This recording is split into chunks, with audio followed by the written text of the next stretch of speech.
Mon père a jeté ma fille de 8 ans dehors en plein orage.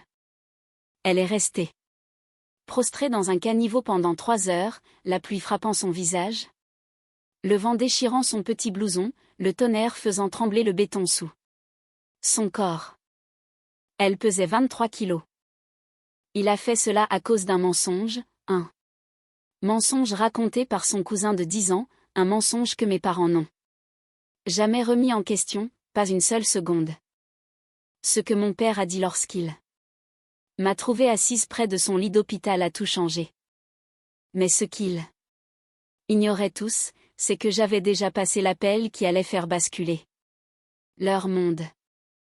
Je m'appelle Clara Ingram. J'avais 32 ans quand c'est arrivé.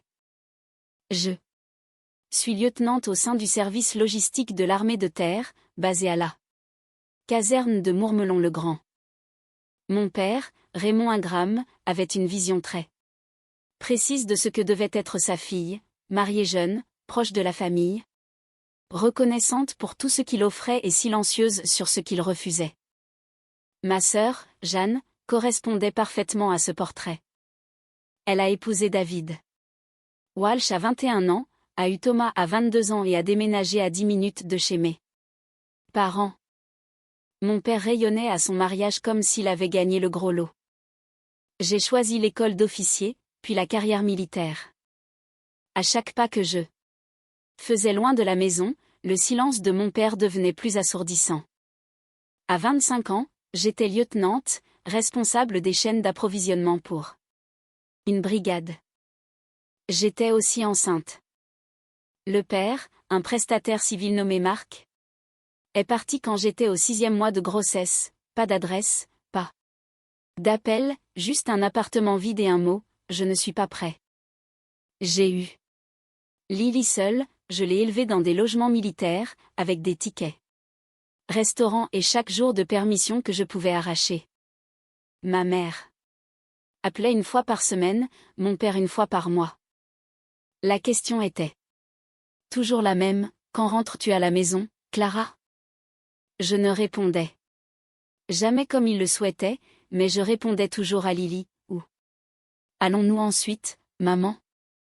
Ou que l'armée nous envoie, ma chérie, et nous en sortirons. Lorsque j'ai reçu mes ordres pour une mission de 9 mois au Koweït, j'ai eu 72 heures pour finaliser mon plan de garde familiale. Tous parents militaires connaissent ce formulaire. Vous désignez un tuteur, vous signez des documents de garde, vous laissez votre enfant avec quelqu'un en qui vous avez confiance et vous partez à l'autre bout du monde en espérant avoir fait le bon choix. Mes parents se sont portés volontaires avant même que je demande. Ma mère a appelé le lendemain, c'est notre petite fille, bien sûr que nous la prendrons. J'étais soulagée. Lily serait dans une maison avec un jardin, dans une bonne école, avec 2 grands-parents qui avaient élevé leur propre enfant. J'ai signé le plan de garde désignant Raymond et Colette Ingram comme tuteurs légaux temporaires de Lily. J'ai mis en place un virement automatique de 1 200 € par mois. Mon père n'a jamais mentionné l'argent, pas une seule fois. Ce que je ne savais pas, ce que je ne pouvais pas voir à 5000 km de là, c'était que Thomas, le fils de Jeanne, vivait déjà pratiquement chez mes parents. Il y avait une chambre, une brosse à dents, des tiroirs pleins de vêtements, des affiches de baseball au mur. Quand Lily est arrivée avec sa valise, ma mère l'a installée dans la chambre d'amis, celle avec le canapé lit sans rideau. Je ne le savais pas encore. Lily ne me l'a pas dit, et quand j'ai demandé à ma mère si Lily était bien installée, elle a dit, elle s'adapte. Très bien. C'était le premier mensonge. La veille de mon déploiement, j'ai glissé une petite carte dans la poche intérieure du sac à dos de Lily. Qu'est-ce que c'est, a-t-elle demandé. Cela dit à quiconque te trouve que tu es à moi. Peu importe où je suis, peu importe la distance, montre cette carte. Et ils appelleront ta maman. Elle a passé ses doigts sur le plastique. Même si tu es dans un autre pays. Elle est restée silencieuse un moment, puis elle a dit quelque chose qui aurait dû me glacer le sang, et si grand-père se fâche encore? Encore? Elle a tripoté le bord de sa couverture. Rien. Il s'énerve juste parfois. S'énerve comment? Comme quand Thomas casse quelque chose et que grand-père pense que c'est moi. Il crie. Mais grand-mère dit que c'est pas grave. Je me suis agenouillée devant elle.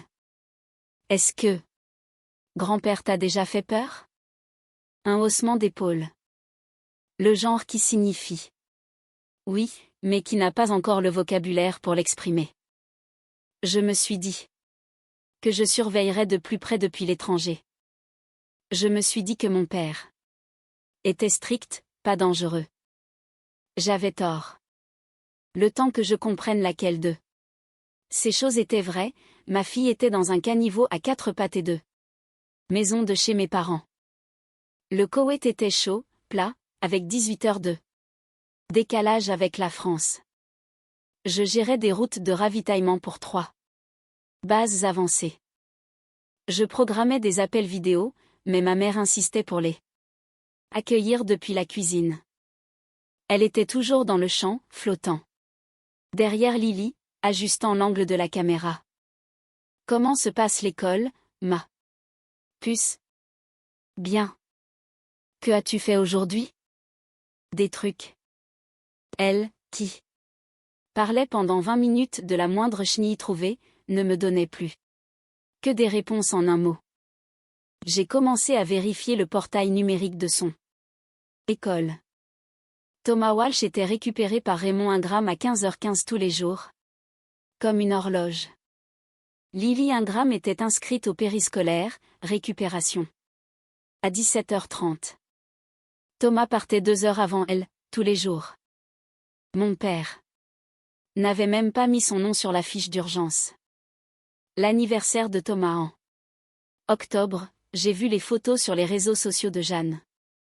15 enfants, un château gonflable, un gâteau somptueux. Mes parents souriant derrière une table de cadeaux qu'ils avaient payés. L'anniversaire de Lily en janvier, ma mère m'a envoyé une photo.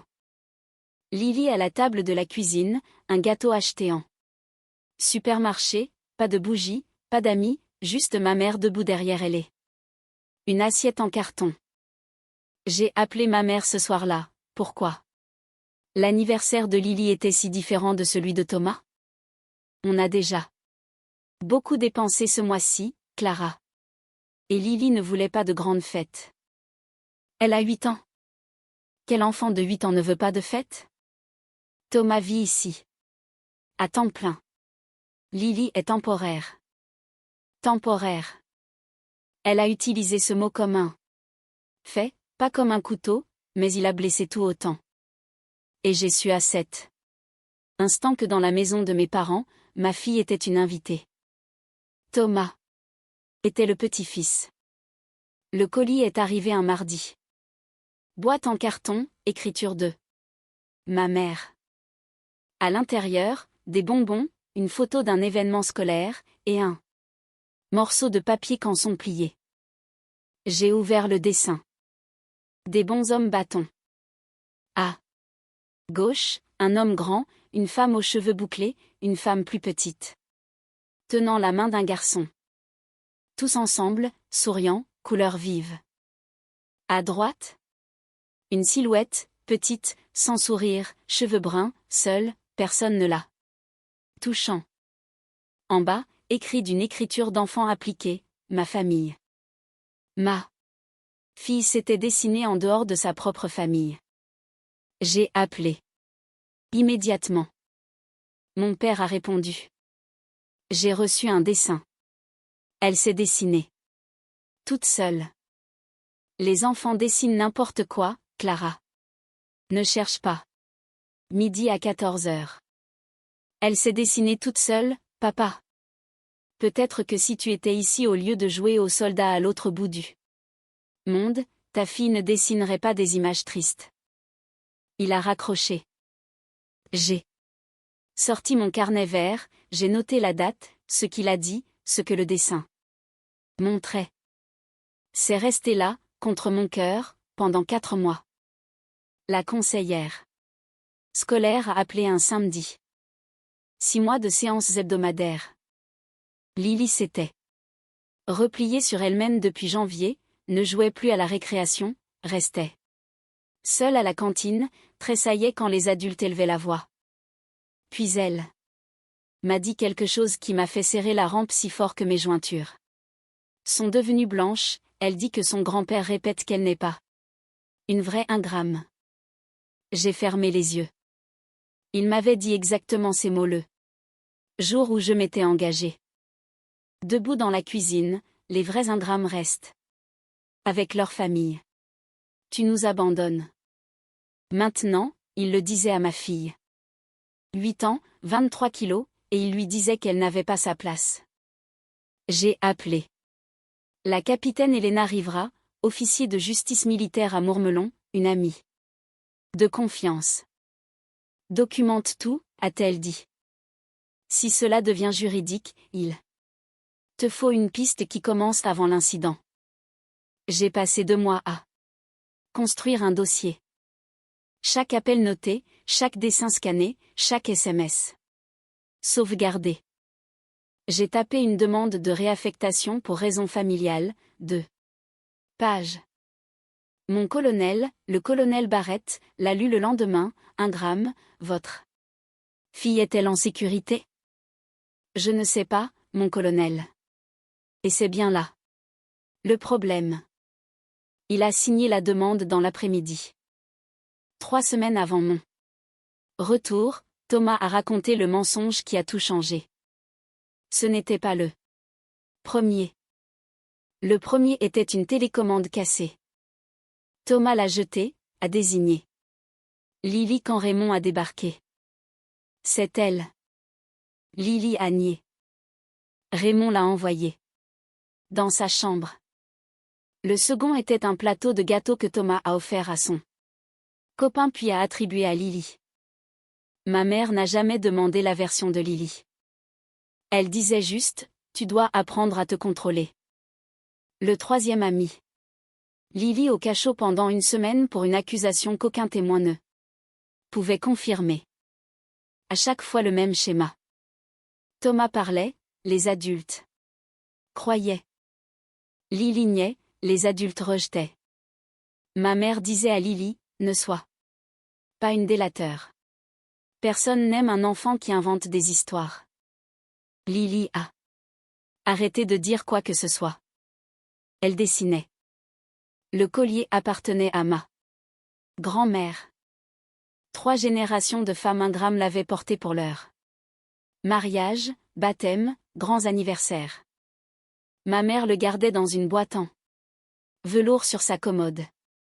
Un dimanche de février, elle l'a montré à Thomas. Tu peux le tenir. Lily a demandé doucement, est-ce que je peux le tenir aussi? Ma mère ne l'a même pas regardé, pas maintenant, ma chérie. Tu pourrais le faire tomber. Thomas a ricané. Lily a posé ses mains sur ses genoux. Voici ce qui est arrivé le soir de l'orage. J'ai appris les détails plus tard lors de l'entretien de Thomas, de Madame Callaway, la voisine, et des aveux en larmes de ma mère. Vers 20h30, ma mère est allée chercher le collier pour la tenue du dimanche matin. La boîte était vide. Raymond a fouillé les tiroirs. Thomas a observé la panique monter pendant 90 secondes, puis il s'est approché. Grand-père, j'ai vu Lily mettre quelque chose dans son sac. Elle était sournoise. Mon père n'a pas posé une seule question. Il est allé droit à la chambre d'amis, a attrapé le sac de Lily, a ouvert la fermeture éclair. Le collier de perles était à l'intérieur. Thomas l'avait placé là cet après-midi-là. Pendant que Lily faisait ses devoirs. Il avait 10 ans. Il savait exactement ce qui allait arriver. Le visage de mon père a pris une teinte rouge que je n'avais vu qu'une fois, le jour où j'ai rejoint l'armée. Lily, descends ici tous deux. Suite. Elle est descendue en pyjama, pantalon en coton avec des petites étoiles, pieds nus sur le parquet. Elle n'avait aucune idée de ce qui l'attendait. Mon père tenait le collier d'une main, le sac de l'autre. Tu as volé cela sur la commode de ta grand-mère. Je ne l'ai pas fait, grand-père. Je ne l'ai pas pris. C'était dans ton sac. Je ne sais pas comment c'est arrivé là. Il a jeté le sac au sol. 2 ans que je supporte ça. 2 ans de ton attitude, de tes mensonges, de ton comportement sournois. Ma mère se tenait derrière lui, serrant le collier contre sa poitrine. Elle n'a rien dit. N'a pas défendu Lily, n'a posé aucune question. Jeanne est arrivée 10 minutes plus tard. Elle a vu Lily sur les marches et a croisé les bras, c'est ce qui arrive quand un enfant n'a pas de cadre. Thomas se tenait dans l'encadrement de la porte, se rongeant les ongles, un tic nerveux, le genre qu'un enfant de 10 en développe quand le mensonge qu'il a raconté devient plus gros qu'il ne l'avait prévu. Mon père s'est penché sur Lily, Thomas ne ment pas. C'est sorti de sa bouche comme une écriture sainte, absolue, finale, indiscutable. Ma mère a touché son bras, Raymond, peut-être qu'on devrait. Il a retiré son bras, non, j'en ai fini. Jeanne a ajouté, papa a raison. Ça a assez duré. Mon père a ramassé le sac et l'a poussé sur les genoux de Lily. Tu veux agir comme si tu n'avais pas ta place ici? Très bien. Lily l'a regardé. Puis ma mère. Les yeux de Colette étaient humides, mais sa bouche était une ligne droite. Elle n'a pas bougé. Lily a regardé Jeanne. Jeanne a décroisé les bras juste assez longtemps pour vérifier son téléphone. Ma fille a regardé chaque adulte dans ce couloir. Pas un seul ne l'a regardé en retour. Mon père a marché vers la porte d'entrée. Le bruit de la pluie a envahi la maison dès qu'il a tourné la poignée. Le vent a poussé la porte plus grand qu'il ne l'avait prévu. Il ne l'a pas fermée. Il a juste pointé le doigt, dehors. Je n'ai pas besoin d'une petite fille menteuse. Ces mots ont quitté sa bouche à 20h53 jeudi soir de mars. La pluie tombait si fort qu'elle rebondissait sur les marches du perron.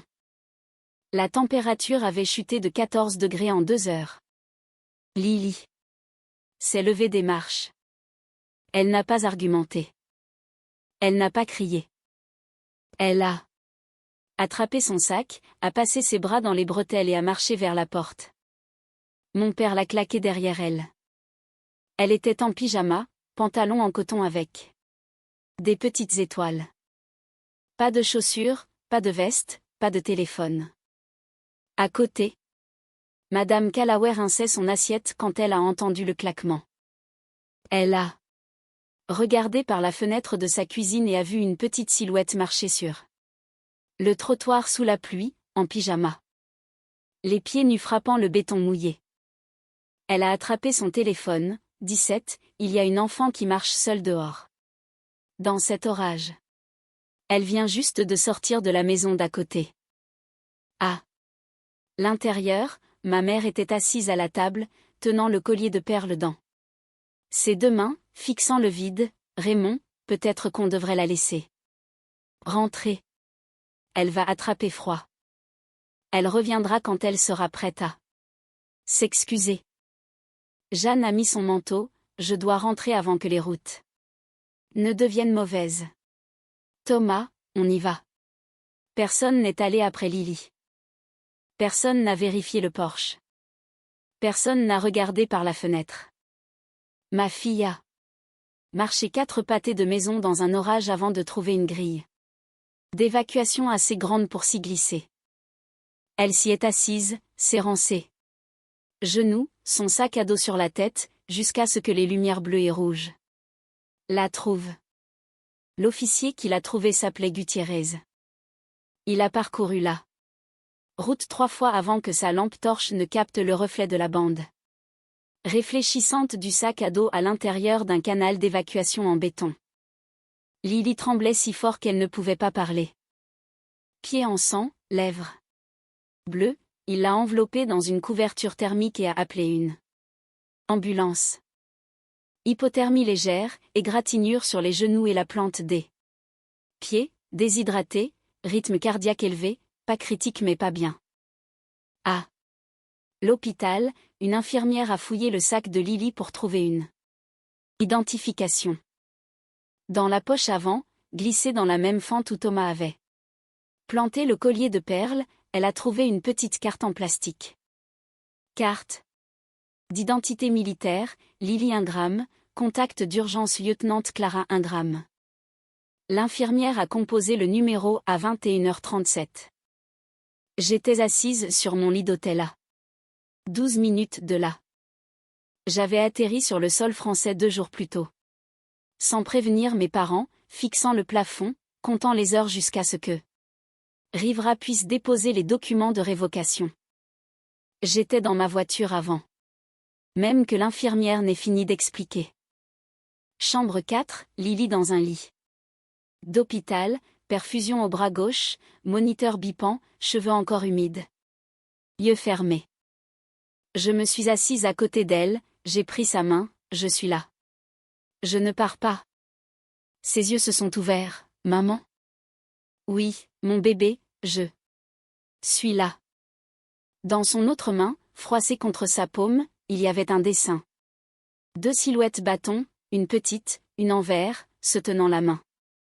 20 minutes plus tard, l'assistante sociale de l'hôpital a frappé à la porte. Je suis tenue par la loi de déposer un rapport auprès des services de protection de l'enfance. Une enfant de 8 ans a été admise ce soir pour hypothermie sans tuteur légal présent. Je comprends. Qui était responsable de Lily ce soir? Mes parents, Raymond et Colette Ingram. Ils sont ses tuteurs désignés dans mon plan de garde militaire. A-t-elle été chassée de la maison? Je le crois. La voisine, Madame Callaway, a appelé le 17. Elle peut confirmer ce qu'elle a vu. Y a-t-il autre chose que vous voulez que je sache? Ma fille vit chez mes parents depuis un peu plus d'1 an. J'ai une documentation complète. Rapport de la conseillère scolaire, observation comportementale, journaux de communication. Je peux tout fournir. S'il vous plaît, faites-le. Après son départ, j'ai appelé Rivera, c'est arrivé. Le service de protection de l'enfance dépose le rapport ce soir. Je pars pour Mourmelon maintenant. Rivera, je n'ai pas fait une seule accusation. J'ai juste répondu aux questions. Le système a fonctionné tout seul. Exactement. 1h12 après mon arrivée, la porte de la chambre s'est rouverte. Mon père est entré. Il a vu Lily en premier. Petit corps dans le lit d'hôpital, tube intraveineux au bras. Moniteur clignotant vert, pyjama remplacé par une blouse d'hôpital trop grande. La couleur a quitté son visage comme si on avait débranché une prise. Puis il s'est tourné et m'a vue assise dans la chaise à côté du lit, portant encore ma veste d'uniforme, mon nom cousu sur la poche gauche. Ses mains ont commencé à trembler. Tu ne peux pas être ici. Comment es-tu arrivé? Tu es déployé. Je suis rentré plus tôt. Je suis là depuis 1 heure, papa. Tu es censé être à l'étranger. Ma mère est entrée derrière lui. Elle a vu Lily et a porté sa main à sa bouche. Puis elle m'a vue et a commencé à pleurer. Si tu avais été ici, rien de tout ça ne serait arrivé. Je l'ai regardée, je l'ai fixée dans les yeux, je vous ai fait confiance pour être ici pour elle, maman. Mon père a essayé de reprendre pied, la petite a volé le collier de ta mère. Elle sait qu'elle ne l'a pas fait. Thomas a 10 ans. Et nous n'allons pas avoir cette conversation dans une chambre d'hôpital. Une infirmière est apparue sur le pas de la porte, je dois demander aux visiteurs de baisser la voix, s'il vous plaît. Je me suis levée. Pas vite, pas agressivement, juste. Levez, papa, maman, je pense que vous devriez partir. Les services sociaux vous contacteront demain. Les services sociaux? Le visage de mon père est passé du pâle au rouge en 2 secondes. Tu as appelé les services sociaux sur tes propres parents? L'hôpital l'a fait. Parce que c'est ce qui arrive quand une enfant de 8 ans finit aux urgences pendant un orage sans tuteur. Il a ouvert la bouche. J'ai attendu. Il l'a refermée. Ils sont partis sans un mot. De plus, les sanglots de ma mère ont résonné dans le couloir longtemps après que les portes de l'ascenseur se soient fermées. Lily s'est réveillée vers 1 heure du matin. Elle m'a regardée comme si elle n'était pas sûre que j'étais réelle. Est-ce que j'ai fait quelque chose de mal? Non, mon bébé. Tu n'es jamais en faute pour dire la vérité. Elle est restée silencieuse un moment. Puis, d'une voix si petite qu'elle atteignait à peine l'oreiller, Thomas a mis le collier dans mon sac. Je l'ai vu le faire. Il est allé dans la chambre d'amis après l'école, mais j'étais dans l'escalier. J'ai vu. Pourquoi ne l'as-tu pas dit à grand-père? Parce que grand-père n'écoute pas. Il n'écoute jamais quand il s'agit de Thomas. J'ai lissé ses cheveux sur son front, encore humide à la racine, je sais, et je vais m'assurer que les bonnes personnes écoutent cette fois. Elle a fermé les yeux. Sa respiration s'est ralentie. Sa main dans la mienne s'est desserrée, mais ne m'a pas lâchée. Je suis restée dans le noir pendant longtemps après cela. Puis j'ai ouvert mon téléphone et j'ai tapé un mail arrivera. Objet, dossier de preuve, enquête CPS, 1 gramme. Note 2. Session de la conseillère scolaire, scan des dessins, numéro de Madame Callaway. Formulaire d'admission à l'hôpital, documentation sur le plan de garde, chaque capture d'écran, chaque entrée de journal, chaque ligne du carnet vert. J'avais passé 2 ans à faire confiance aux mauvaises personnes pour ma fille. Cette nuit-là, assise dans cette chaise d'hôpital, j'ai commencé à faire confiance aux bonnes. L'enquêtrice des services sociaux, Madame Torres, est arrivée chez mes parents le lundi matin à 9h15. 14 ans de métier, porte-documents épais. Elle a interrogé Raymond et Colette séparément. La version de mon père, la petite, faisait une crise. Je lui ai dit de s'asseoir sur le perron et de réfléchir à ce qu'elle avait fait. Elle est partie toute seule. La version de ma mère. Raymond était contrarié. Elle est sortie dehors pour prendre l'air. Je pensais qu'elle reviendrait tout de suite. Torres a noté les deux, puis a noté la divergence. L'un était un ordre, l'autre était un choix. Les deux ne pouvaient pas être vrais. Ensuite, Madame Callaway à sa table de cuisine. Phyllis notait les choses depuis novembre. Heure, date, ce qu'elle entendait à travers le mur. Mitoyen. Il a ouvert la porte d'entrée, a-t-elle dit. Il a poussé le sac à dos de l'enfant vers elle. Elle était en pyjama, pas de chaussures. Il lui a dit de sortir. Ce sont ses mots exacts. Il a dit, dehors. Je n'ai pas besoin d'une petite fille menteuse. Puis il a claqué la porte. J'ai appelé le 17 dans les 30 secondes. Torres a écrit la citation en lettres capitales, l'a soulignée. Cette phrase, froide, courte et finale, est entrée dans le dossier officiel, non comme oui-dire, non comme allégation, mais comme déclaration de témoin direct. D'une femme de 70 ans sans motif de mentir et avec une vue claire depuis sa fenêtre. Mon père avait passé 61 ans à contrôler le récit à l'intérieur de sa maison. Il ne savait pas que les murs étaient plus minces qu'il ne le pensait. L'entretien de Thomas a été mené par le docteur Kessler, spécialiste en entretien forensique pour enfants. Jeanne était présente, mais sous instruction de ne pas souffler les réponses. Thomas, peux-tu me dire ce qui s'est passé avec le collier? J'ai vu Lily le mettre dans son sac. Où étais-tu quand tu l'as vu? Dans la cuisine. Je veux dire, le couloir, le salon. 3. Emplacement en 30 secondes. Kessler n'a pas relevé. Elle a juste écrit. Thomas, parfois les enfants sentent la pression de dire des choses parce qu'ils ont peur ou parce que quelqu'un leur a dit de le faire. C'est normal de dire la vérité ici.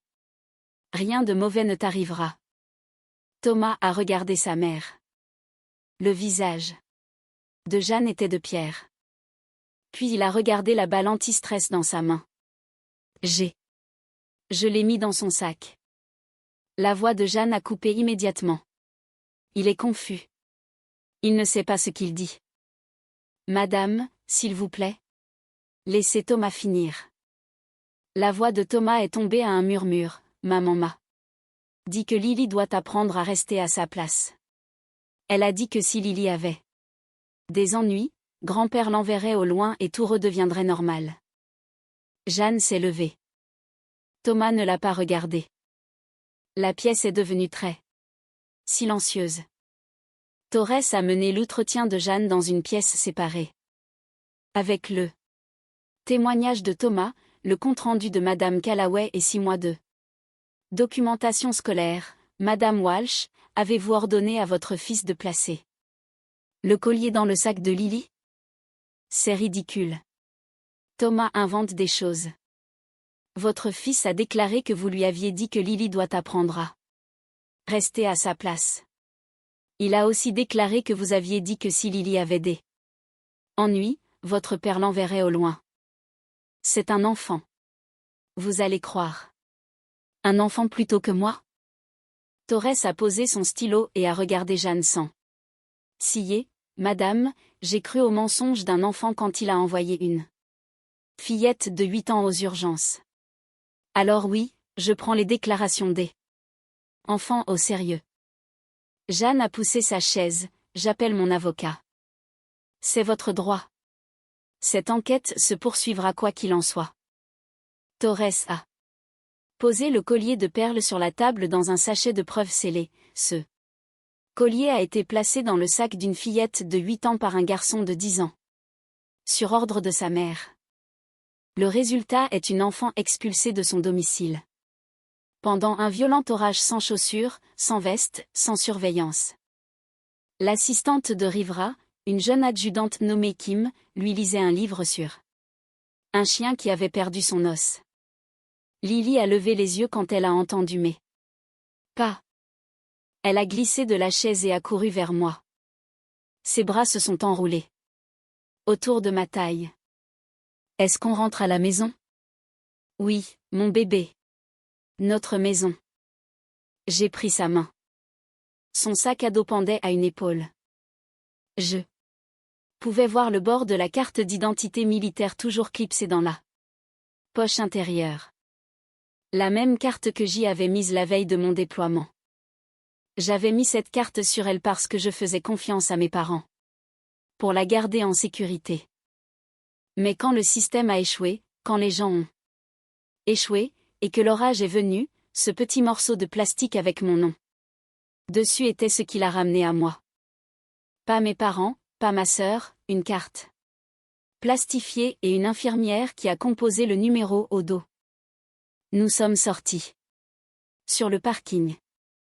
Le soleil était levé, premier jour clair depuis une semaine. Je ne me suis pas retournée. 3 mois plus tard, Lily et moi vivions sur la base de Mourmelon. Petit appartement, 2 chambres. Sa chambre avait des rideaux. Lavande qu'elle avait choisie elle-même et un bureau où elle dessinait chaque soir après le dîner. Le juge aux affaires familiales avait formalisé l'ordonnance de garde en avril, garde physique et légale exclusive pour moi. Visite supervisée pour mes parents. 2 heures un samedi sur 2 dans un centre de visite encadré.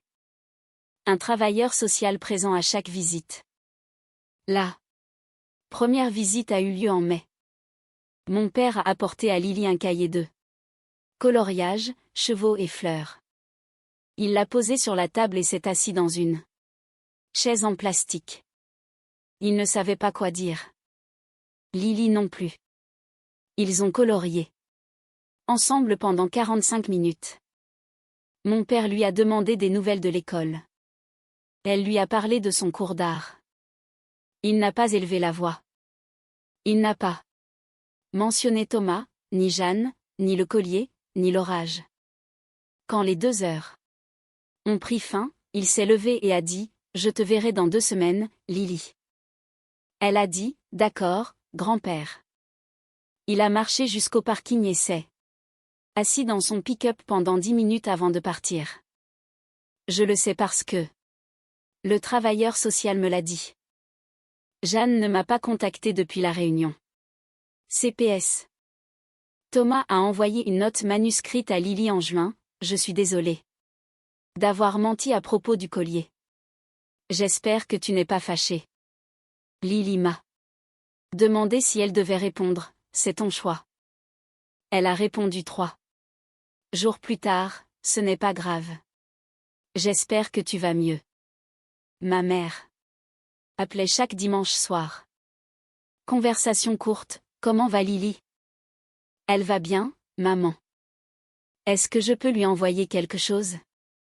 Tu peux l'envoyer à notre adresse. Les mains de mon père tremblaient toujours quand il voyait Lily au centre de visite.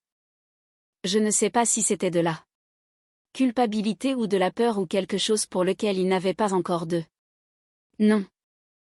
Mais il s'asseyait dans cette pièce un samedi sur 2, et il n'élevait jamais la voix. Il n'a jamais dit « petite fille menteuse », pas une fois. Je pensais autrefois que protéger ma fille signifiait m'assurer qu'elle avait un toit, de la nourriture et des gens autour d'elle. J'avais tort. La protéger signifiait m'assurer que les gens autour d'elle méritaient d'y être. Et quand ce n'était pas le cas, cela signifiait avoir le courage de dire « assez ». Pas avec un cri, pas avec une vengeance. Avec la vérité, une pile de documents, et une mère qui est enfin rentrée à la maison. Ce petit morceau de plastique, sa carte d'identité militaire, est ce qui l'a ramené à moi. Je l'avais mise là parce que je pensais que c'était pour les inconnus, pour les urgences, pour le pire des scénarios. Je n'ai jamais pensé que la personne dont elle aurait besoin d'être sauvée était son propre grand-père. Un orage, un mensonge, 3 heures dans un caniveau, et une carte avec le nom de sa mère qui n'a jamais quitté sa poche. Si cela vous a rappelé que protéger votre enfant n'est jamais en faire trop, partagez ceci avec quelqu'un qui a besoin de l'entendre. Commentez. Abonnez-vous. Et souvenez-vous, quand le système échoue, quand les gens échouent, et que l'orage vient, soyez la personne qu'ils trouveront.